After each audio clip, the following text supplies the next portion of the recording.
Kogan.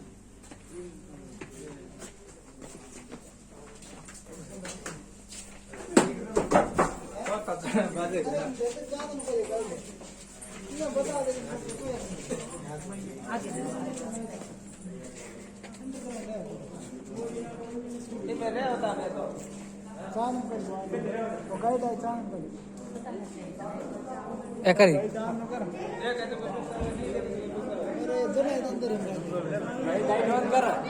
ये दृश्य चूड़िया गांव का है।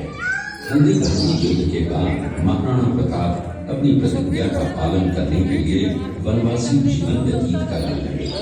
उनके पास पर्याप्त संपत्ति नहीं थी, तो उनके वित्त मंत्री भामाशाह ने अपनी सारी सुख सुविधा को छोड़कर अपने राजा को स्वयं का धन 25 लाख रुपए और राजकोष में 20,000 अशक्यान देश के लिए अर्पित किए, जिससे महाराणा प्रताप ने 12 वर्षों तक अपनी सेना को संगठित किया, सैन्य शक्ति को बढ़ाया और मेवाड़ मातृभूमि को आजाद करवाया। कृपया अब आप सब आगे की तरफ देखिए। ये कुंभलगढ़ किला है। इस किले का प्राचीन नाम मच्छिंद्रगढ़ है। इस किले का निर्माण महाराणा कुंभा ने करवाया था। इस किले के अंदर 9 मई 1540 ईस्वी में महाराणा प्रताप का जन्म हुआ था।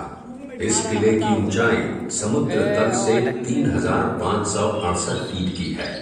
इस किले की दीवार 36 किलोमीटर तक फैली हुई है। इस दीवार का नाम ग्रेट वॉल ऑफ चाइना के बाद द्वितीय पायदान पर दर्ज है। इस किले के अंदर 360 प्राचीन मंदिर हैं।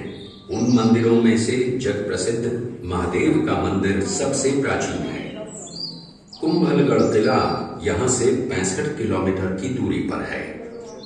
कृपया अब आप सब पीछे की तरफ देखिए।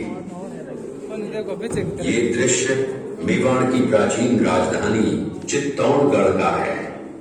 इसी किले के अंदर महाराणा प्रताप का बचपन बीता था। इस किले की तलहटियों में महाराणा प्रताप ने अपने गुरु से शिक्षा प्राप्त की थी। ये किला 12 वर्ग किलोमीटर में फैला हुआ है।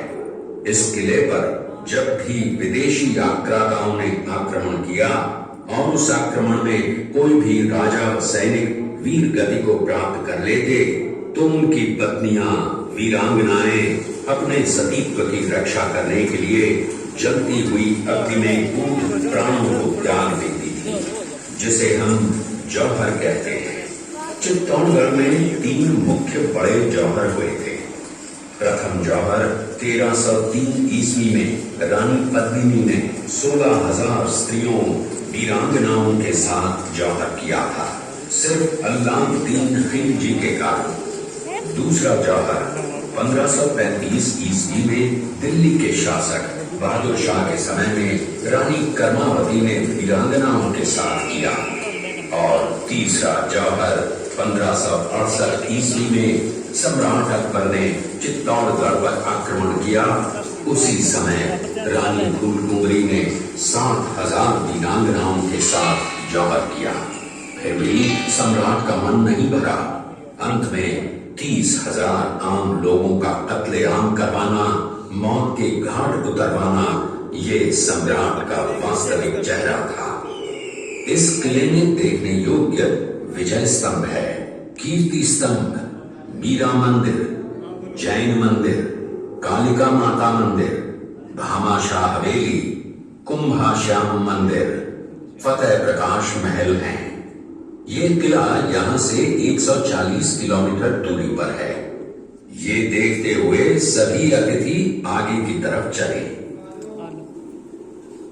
चलो कुरियनाथ